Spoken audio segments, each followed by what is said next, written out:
বাবার ছাদ বাগান পরিবারের সদস্যরা আজ বড্ড প্রাণবন্ত।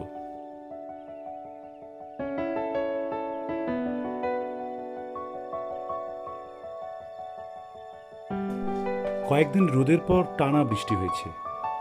ভরা বর্ষার জলে ওরা এখন আরও সতেজ। পুরো ছাদটা দারুণ লাগছে।